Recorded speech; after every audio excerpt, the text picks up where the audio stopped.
Welcome everybody to your Wednesday edition of NBL Now, and super excited for this one because we've got our NBL Now regular correspondent. It just happens to be the man of the moment, the record holder that we're all still living in the moment of, which I don't want to ever forget this moment. Bryce Cotton back on NBL Now. Mate, it's good to talk to you. It's been a couple of days removed now from the record-setting night. How's it been? Yeah, it's been good. A lot of messages from everybody, a lot of interviews, but it's been good.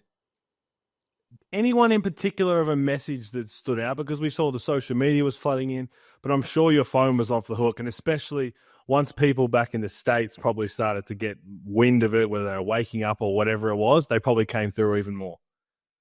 Yeah, definitely. It was quite a few, but I would say it was just good to see some of the reactions from some of my family members back in Tucson. Like, those probably stood out to me the most. Was I reading somewhere saying something that some of your family missed the game? And I feel like that wouldn't happen too often for a Bryce Cotton game. Yeah, so the reason was there was something wrong with the feed or something like that, to where like they weren't able to view it. Like, they were all by the TV, ready to watch, but there was something going on with the viewership, and yeah, they missed that one. That's going to go down in history. That's going to be something the Cotton family's thinking. They'll never forgive the feed for that, and understandably so. But you know what that means, though? That just means you've got to do it again. Right? No pressure, huh? No pressure. I do want to chat a bit more about it because we hear all the NBL fans, and it's one thing that we just love to see, whether you're a Perth fan or you're not, is players erupt like this. And I mentioned it yesterday on Overtime. It just didn't feel right when you look at records since 2010. I know we had the 40-minute era as well back before we went to 48 minutes. But having the top scoring nights not include Bryce Cotton, everything feels right in the world now that you hold this record in this level, especially the Perth Wildcats. When did you know that you were on one in this game? I would say for me, probably early on. I think I might have hit my first 5 shots in a row, but there was one where I did a couple crossovers, brought it back, crossed again into a mid-range, and I was like, "Oh, okay, I'm kind of in a groove tonight." Was there anything different in this pregame day? Was there a new pregame song? Was there anything that stood out when you've had a look back, just being like, okay, I might have to try and wear that again. I might have to try and listen to that song again, eat a certain food. Or was it all the same? No, it was all the same. I just think I was just super locked in, understanding how important it was this weekend for us coming out of FIBA break. Basically making sure we want to give ourselves our best chance to be, I guess, where we want to be as the season continues to carry on. So I knew I had to come out pretty aggressive. I didn't have 40 or 50 on my mind, but I wanted to be aggressive for sure. And you were talking about how this is the best scoring game of your life, of your career. It's incredible to actually break it down. In 40 minutes, putting up 59 points. And you said that you weren't really aware of what was going on in that moment. To be able to go back and appreciate it after the fact, it's pretty unreal. And I can only imagine for you it's the same. Yeah, it was one of those, almost out-of-body experiences, but at the same token, as you're hitting shot after shot, you're ironically trying to stay within yourself too and not lose the moment, because if you become too aware of what you're doing, that's when you lose that zone. Now, you're one of the greatest players that we've seen in the NBL, but you're also just a phenomenal human being. And another phenomenal human being is James Bateman, who managed to get 51 points just 2 weeks ago and now gets eclipsed just 2 weeks after. Why do you have to do Bateman like this, man? Hey, that's just the way the game goes. I guess the game is the game sometimes, right? What do you think? Is there anything special you think about this, like, scoring fiesta we're seeing, especially in the NBL? Because as we saw, the last time we had a 50-point game was Chris Goulding almost a decade ago. We've seen some big 40-point games, but in particular the last month or so. Is there anything to it, or do you just think it's the way that the game's kind of opening up this season? I just think, we got a lot of talent mixed with the style of play, how fast we play. When you get a lot of possessions, if one player gets hot, they got an opportunity to really light up that scoreboard, I feel.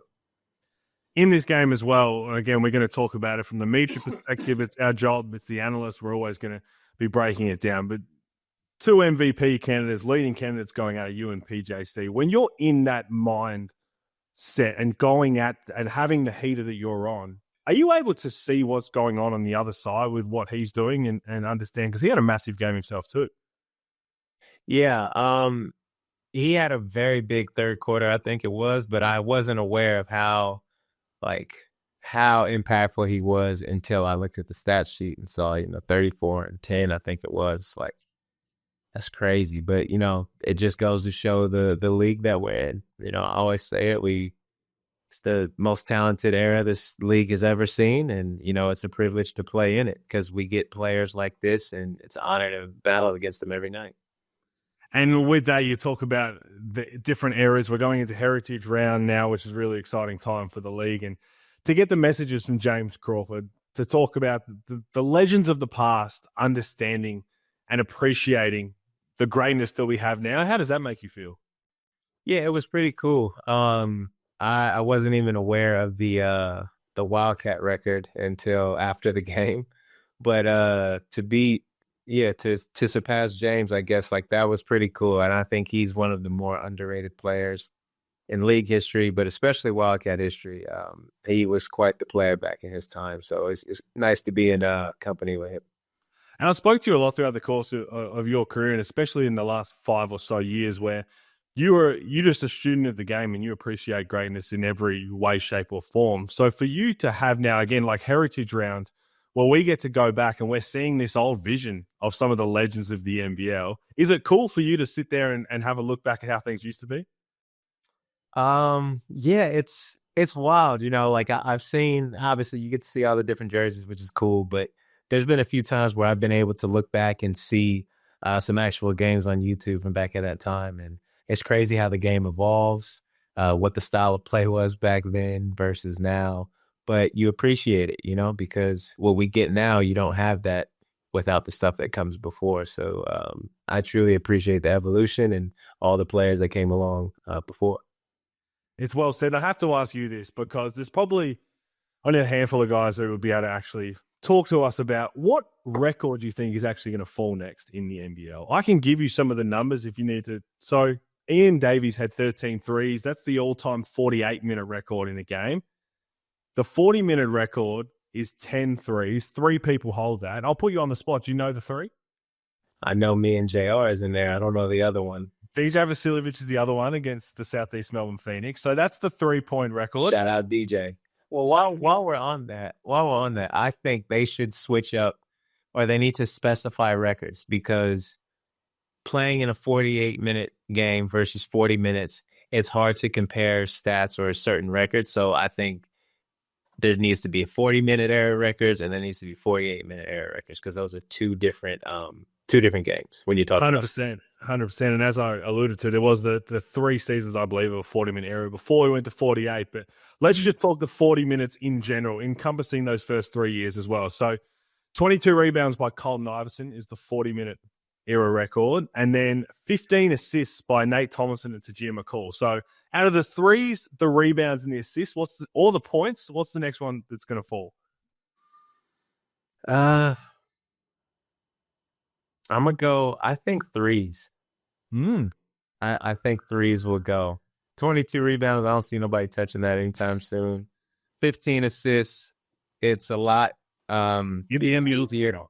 It'd be a lot easier to use in the NBA because, you can dribble 5 times and they'll still give you the assist. So I'll go with the threes. I think threes is next to fall, and probably a main reason is because of guys like yourself as well, because you'll be very close to that sooner rather than later. You mentioned the NBA. It's an interesting point because we get to appreciate now this scoring fiesta, but also it's happening from a variety of different players in different teams. The NBA throughout the 82 games season can be a tough watch for fans who are trying to understand and just watch basketball at its best. Whereas the NBL marbles are similar in terms of pace, but it's a much different game to watch. Why do you think that is, and why do you think the NBL can be so enjoyable to watch? I think, for one, the NBL season is not as long as the NBA. So by default, every game is going to matter. Whereas in the NBA, you got so many games, even if you have a skid of losing, 3 out of your last 5, it's not the end of the world. It doesn't really matter. You can make that up.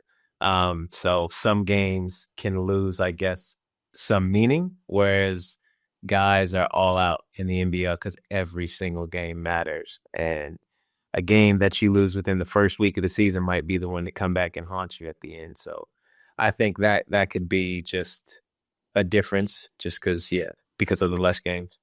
And you spoke about the parity of the league, and we're seeing it once again with everybody beating anybody and some big wins in there as well. Do you think having a big break between games also allows for that because it's more time to prep for opposition? Whereas, as you said, the NBA, they might play 3 games in 3 straight days, and you really can't prep that much. Yeah. I mean, I think that makes it much more difficult, I guess, to put points on the board as a team because I guess the opposition has a chance to figure out all your plays, what you like to do, what you do the most. But then again, as a fan, seeing that passion and seeing how guys battle and they're fighting and the physicality, that's exciting as well. So I guess it has its pros and cons to it because if you're a team that's rolling, you don't necessarily want to go on that fever break either. It's very well put. And again, it's always interesting to see teams that come out of a fever break because there's a lot of different dynamics. We know there's another one at the end of the season. But a couple of teams I want to touch on before I let you get along with your day. Adelaide 36ers play this weekend. And the first game they're missing their 3 leading scorers, which opens up the opportunity for young stars. And we saw what guys on the Perth Wildcats in particular, Ben Henshaw, Elijah Pepper, stepped up in your absence. But what goes through a young guy's mind when this added opportunity just comes out of nowhere and you get the chance to really go out there and play some meaningful minutes and see what you can do? I think 2 things, depending on the type of player they are. One of them, they might get nervous because of something that's unexpected. They may not be ready for that opportunity and overthink themselves in that game. And then there's others who have felt they were probably deserving of their opportunity long before it came to pass, and they're ready for it and they seize the moment. So depending on the player, it's going to be one or two, one of those 2 basically ideologies, I'd say. On Ben Henshaw in particular, during the fever break, got to wear an Australian Boomers jersey running around and looked very comfortable in doing so. We've spoke a lot on NBL Now about his growth, but to see him do it on an international level, was that cool as a teammate? It's great. Henny, he's gotten so much more confidence, I think, as the season has gone on. And the more confident he is, the more he's able to, I guess, tap into his skillful bag, basically, because Henny can do a lot of stuff. It was just a matter of getting that confidence. And now that he's got it, he's been a tremendous boost for us. And hopefully he's not in this league for too much longer. I hope so too. I hope he gets over to the States sooner or later. I'd love to see Ben Henshaw in a summer league because certain environments, it's going to be fun to watch. In terms of the Perth Wildcats, the next couple of weeks, what are you looking forward to as a team in building towards this back half of the season? I think just carrying over the momentum that we've started so far this past weekend. We've got off to a hot start, but understanding that that's not enough. And we have an opportunity to put ourselves in a good position. But I think from now until the end of the season, probably the 6 through 3 seedings, that's just going to keep flip-flopping. Now, which teams are going to fill those roles, who knows?